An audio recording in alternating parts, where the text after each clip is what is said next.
Fans, facts, and feelings. Fans, facts, and feelings. Game 7, 2025 NBA Finals. It's your boy B Right. My co-host, my main man Satch, cannot make it on this segment, but he will be tuning in later. So don't worry, he will be with us. But with that said, I had to get these predictions in before the game because hey, we gotta state the facts, even though we be in our feelings. So with that said, my guy Satchmo, okay, here in spirit, said it was going to be a great spectacle. Okay, he said it was going to be a great series. However, he did not feel that Indiana would be able to pull it out. As a matter of fact, okay, my guy, your man Satchmo, said on Juneteenth we will be barbecuing, okay,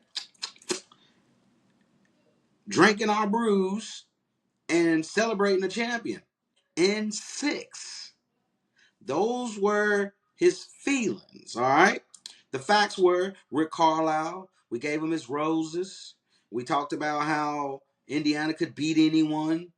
And they believed those were the facts. And my man, he went with the team that was the favorite and that looked like the favorite. But my fact was that Indiana had won game 1 of every series, and on top of that, they were the underdog in game 1 in every series. Cleveland went in there and smacked them game 1. Thought it was a fluke. Went in there and literally the Reggie Miller 2.0 Halliburton, the choke game. Knicks, all right? Don't need to elaborate on that. Sorry, Knicks fans. And then lastly, you seen Hallie do it again against OKC in game 1. So it's been going back and forth. Okay? We've played 6 games, but I got to stick to my guns. I said that I felt like that OKC was going to win and I wanted them to win, but I also said I respect how tough Indiana is and that if they won game 1 or a game in OKC, they'd win the finals. So I gotta stick to that. Because it happened.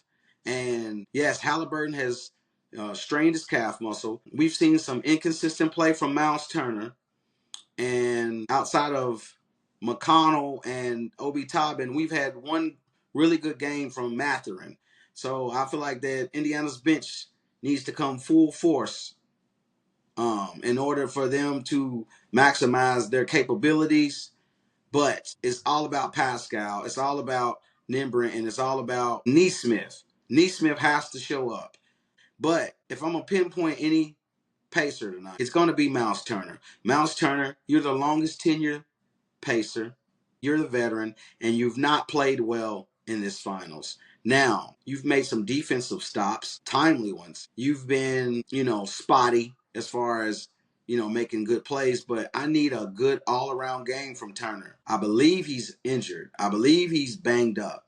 But it's one game for the finals. You can rest up for the whole summer. Miles, if you want your team to win, I hate to put the pressure on you, but you have to perform. And so with Halliburton being hurt, Pascal's going to do what he's going to do. Miles Turner, you need to step up.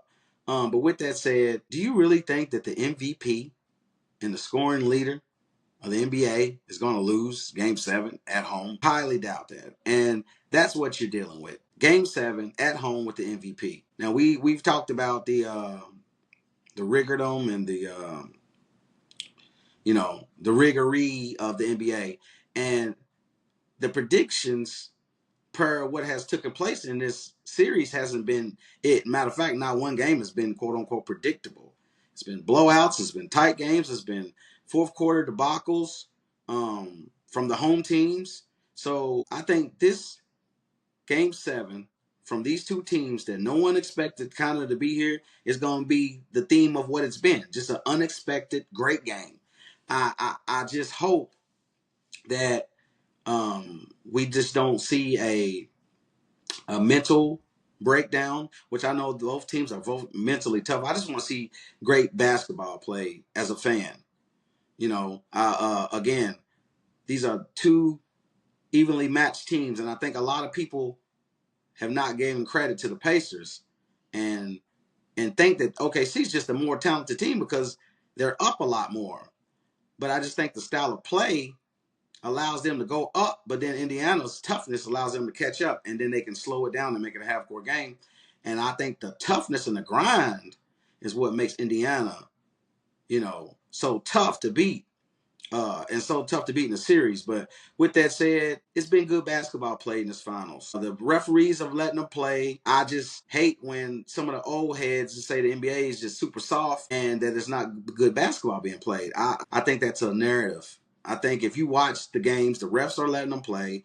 Both teams are spreading it out and playing good basketball.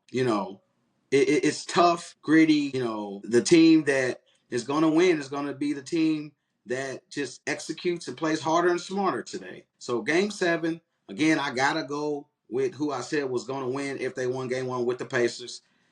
Satch is sticking with OKC, but we're going to have a lot to talk about later. We're going to talk about game 7, and we're going to talk about KD going to the Rockets. My man said that he didn't want it unless it was under certain circumstances. So let's see if Satch is happy as a fan about the circumstances.